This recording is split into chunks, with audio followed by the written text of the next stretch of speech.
Hello, the idea for this video came from just watching surfers and thinking, how the hell did they do it? It's divided up into sections so you can choose your starting point or listen at random. I've called it Riding the Waves, what we learn from surfers. Section 1 is what we learn from surfers, which is mainly about Jerry Lopez. Section 2 is Astrology as a Surfboard. I notice a few parallels. Section 3 is the Tao of Surfing. 4 is the surfer's mindset, ideas you can use, and these are not copied from anywhere else, by the way. And 5 is And the Next Wave, some final thoughts.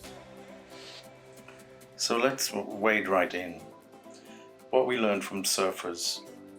Surfers have been known to wax philosophical from time to time. They can become synchro-mystics, a bit zen-like, one with the wave. Especially the more experienced surfers like Jerry Lopez from Hawaii, who said that the best surfers are the ones having the most fun. He talks of yin-yang in a film about his life as he managed to look cool while navigating the most difficult waves. That fun takes a lot of hard work and practice. He used yoga techniques to develop this apparent carelessness, this ability to glide on the waves. In fact, his confidence was so great that he apologizes to all those people from whom he stole the waves. He also wrote a book of stories about surfing, The Surf is Where You Find It. This title contains echoes of Kabat-Zinn's book, Wherever You Go, There You Are. As when surfers look into a wave, what they see is themselves reflected back in their own eyes. And this is the ultimate mindfulness equation. Lopez perfected tube riding and became master of the cylindrical tunnel that monster waves tend to form until they reach their outcome at the other end. It looks like a lot of fun, but entails intensive mental focus, physical coordination, stamina, and maybe even a few years of dedicated yoga. From the mega waves in Hawaii to Bali and West Java, Lopez specifically attributes his mastery of tube riding to his yoga practice.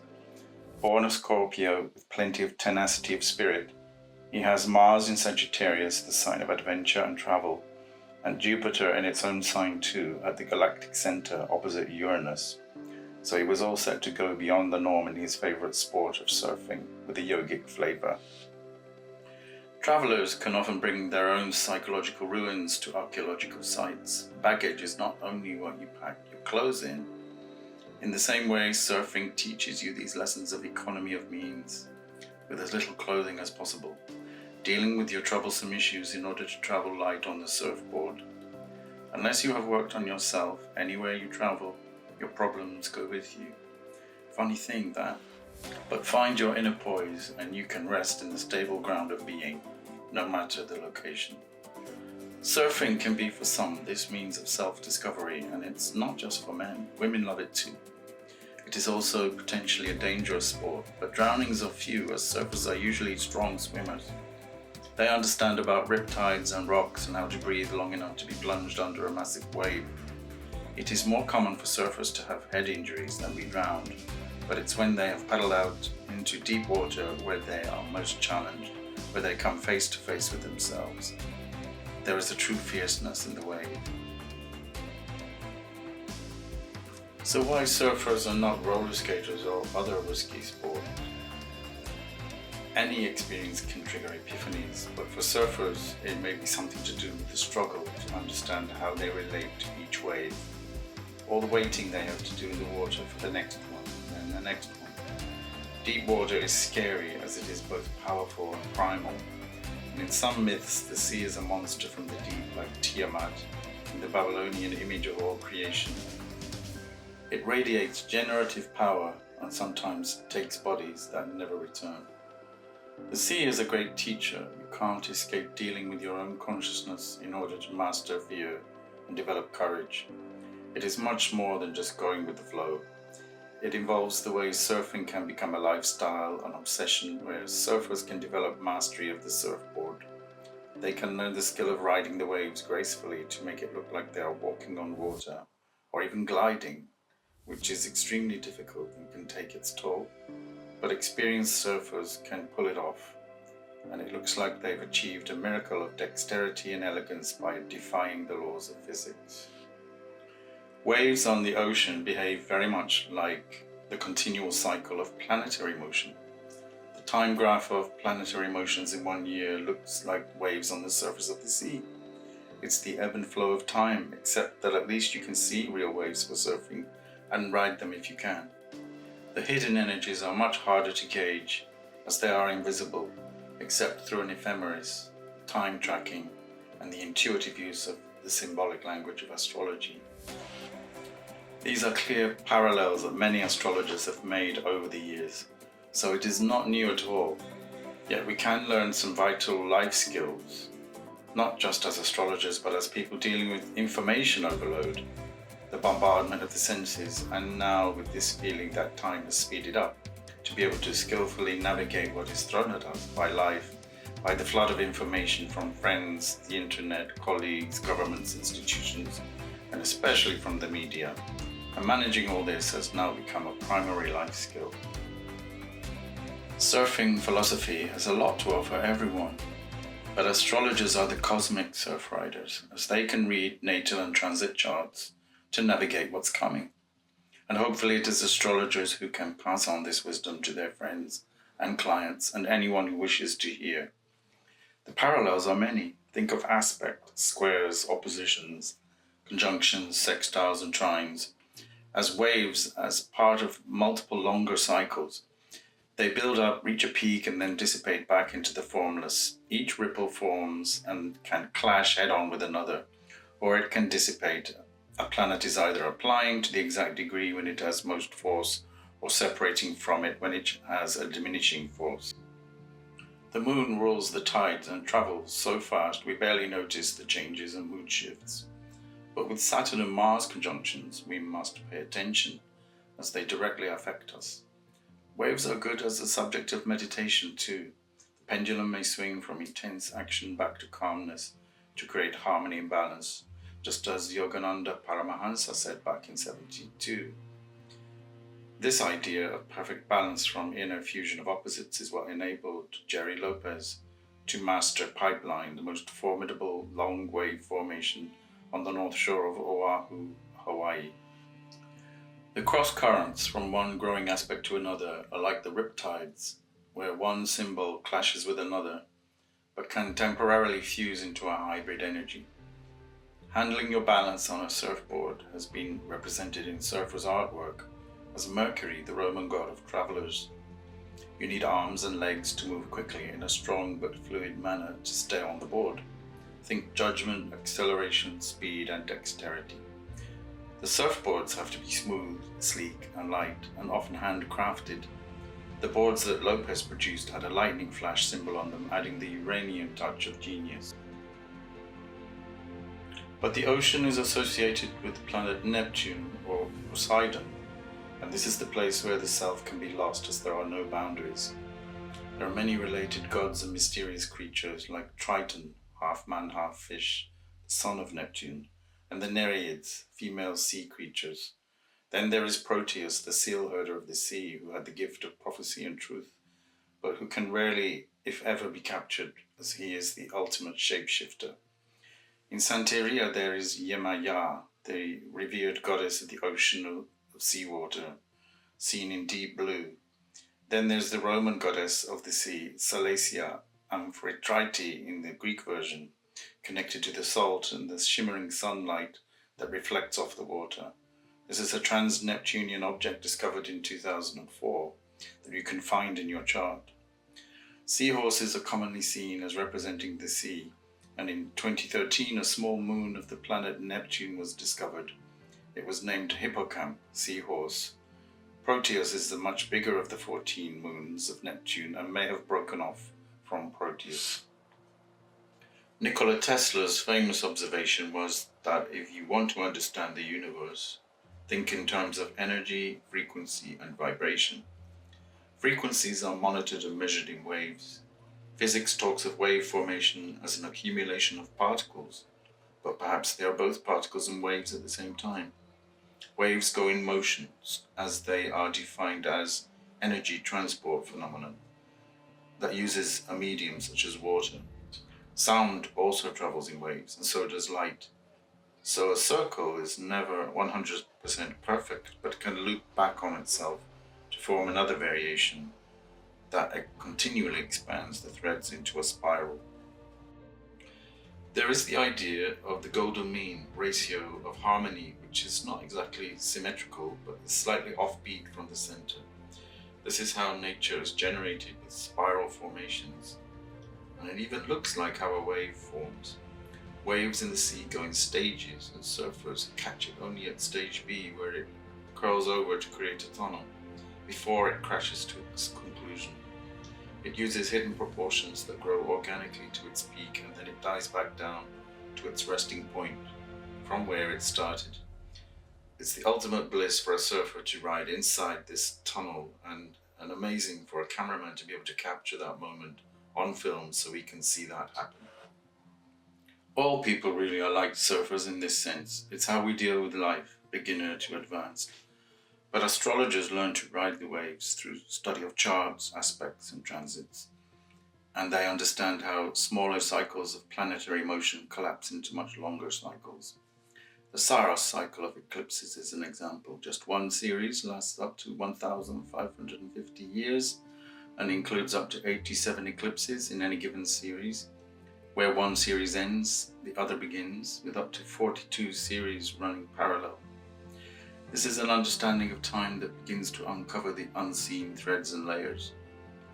It does not guarantee winning in terms of any obvious definition of success, but it can be a great insightful tool and a guide to life. With so many oppositions occurring, we can lose balance.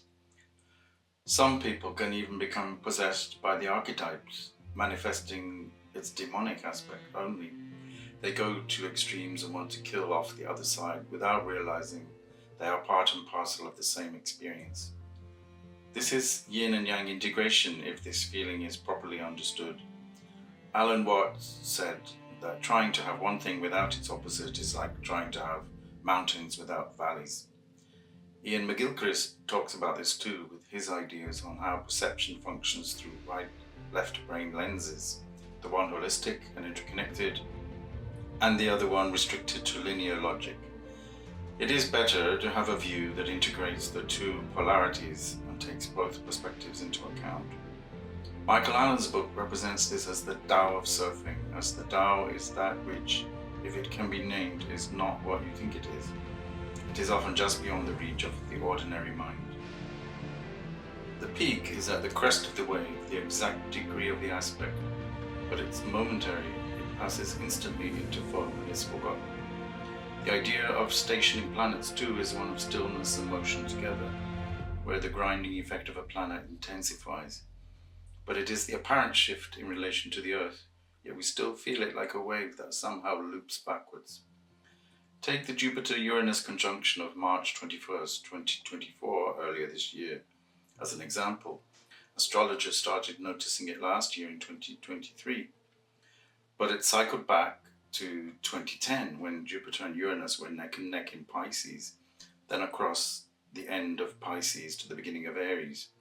That conjunction peaked around May 27th, and again in late December and early January 2011, around the time that Neptune moved into Pisces. Did anything major happen to you that year that cycled back into your life this March? 2011 was the year I first took off to India to spend time in an ashram. But any personal space can be made to feel secluded. So what will we have when Neptune arrives conjunct Saturn in the sign of Aries next year? That's a big one coming, worth studying and preparing for.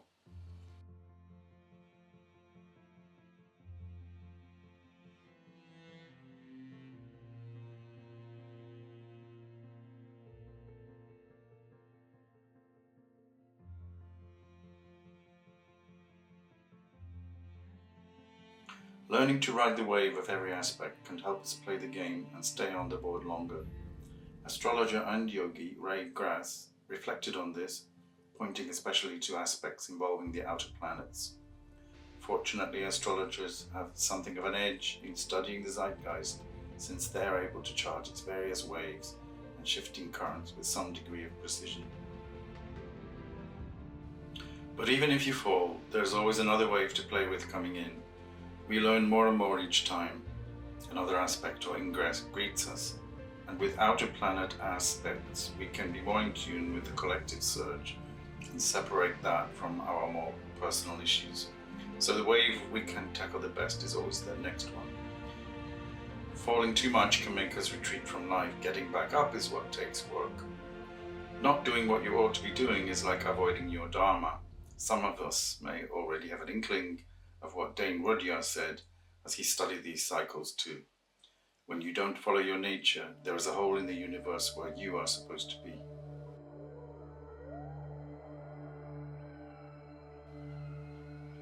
The surfer's mindset, ideas you can use. So here are some thoughts of mine about surfing and life. Each one is like an aphorism, so it can be considered separately or they can be taken as a whole.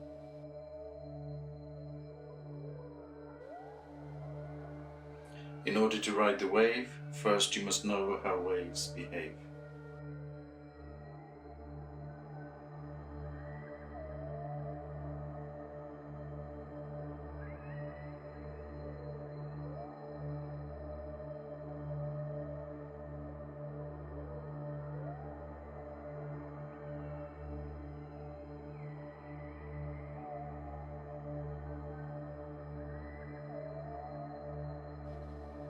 Watch the waves, study them until you can anticipate their motion at will.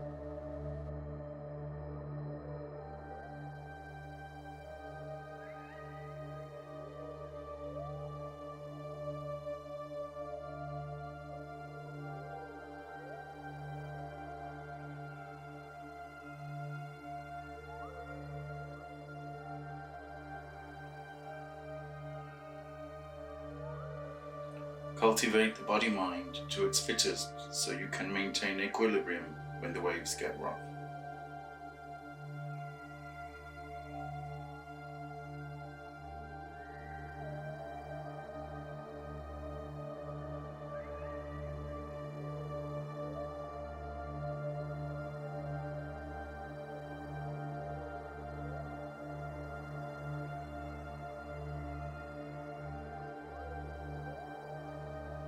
The pleasure of surfing the wave is beyond description, but getting there is a lot of hard work.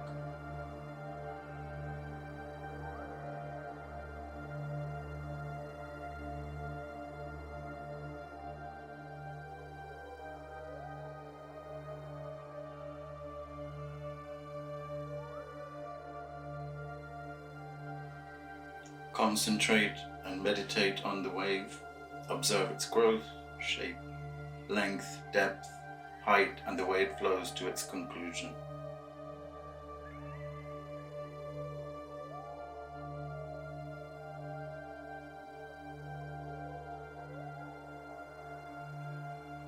There is no grounding at sea. It is the domain of air and water, not fire or earth.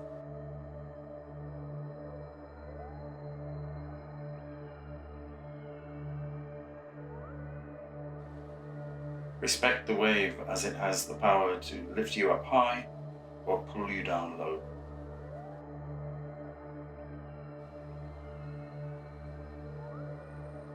Whether the wave is really a wave or a set of particles masquerading as a wave depends on the way you perceive it.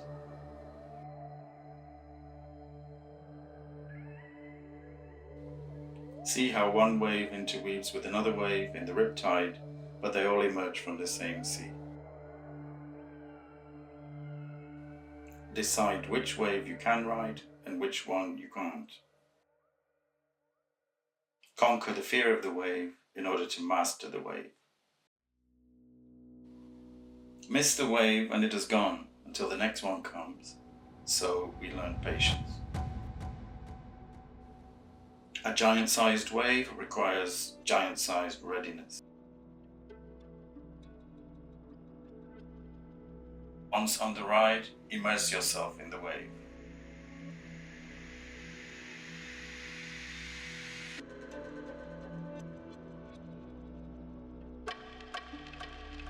A surfer moves with stillness and grace only when they are one with the wave.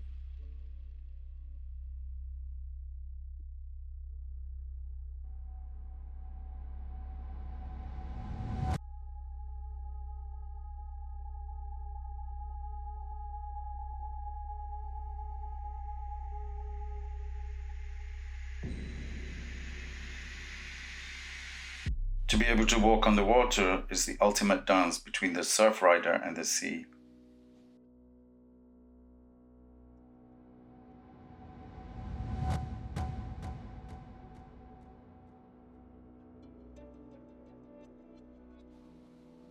Each new wave does not repeat the previous one, but is a riff that offers a chance to play the music differently.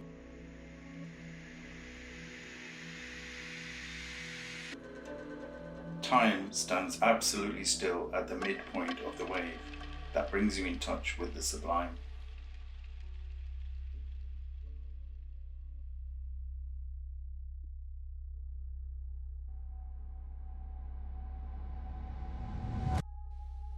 Being in the tunnel of a giant wave is like the wormhole of an eclipse.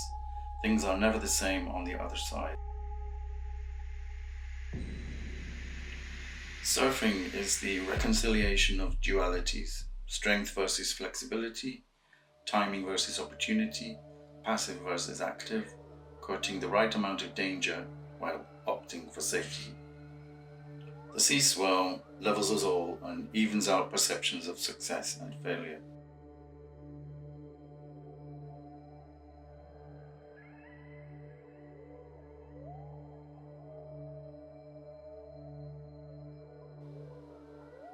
There can be an endless summer of wave after wave that makes life a continual ride.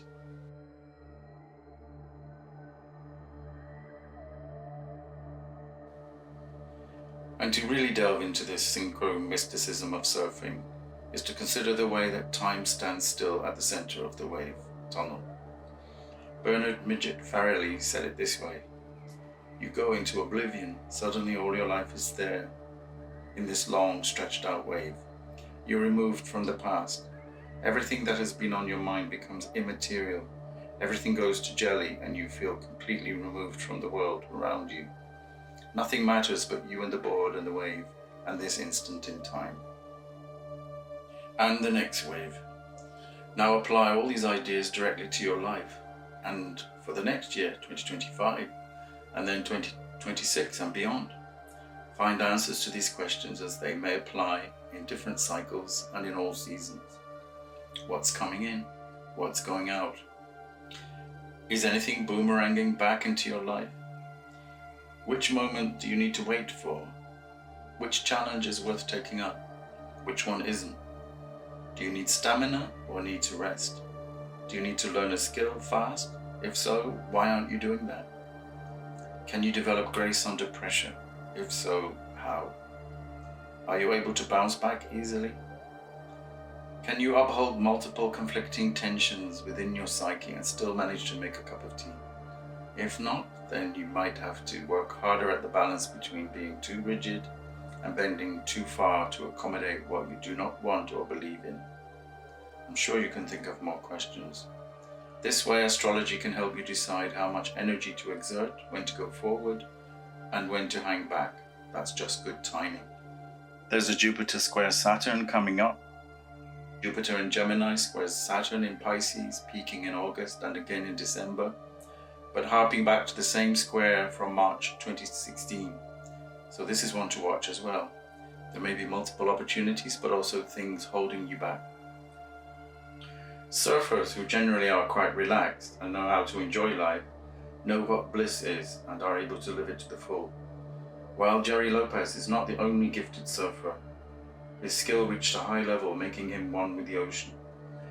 Asteroids can mysteriously point to this unique skill, as his asteroid Salacia, goddess of the ocean shimmering light, is conjunct his Jupiter at the galactic center where the power comes from beyond. But another curiosity of his chart is that when he traveled from Hawaii to Bali in search of new waves to conquer, he immediately sensed that Bali and West Java were home. The asteroid for Amphitrite, the Greek version of Salacia, is conjunct the asteroid Bali at 4 degrees of Sagittarius, the sign of travel. So he has planets Jupiter and Mars, and asteroids Salacia, Amphitrite, and Bali all in Sagittarius. It wasn't all smooth riding for Jerry Lopez either, as he has suffered severe injuries in his time on the waves. But the lives of surfers can still teach the average person, and astrologers in particular, how not to overpredict and overthink the future.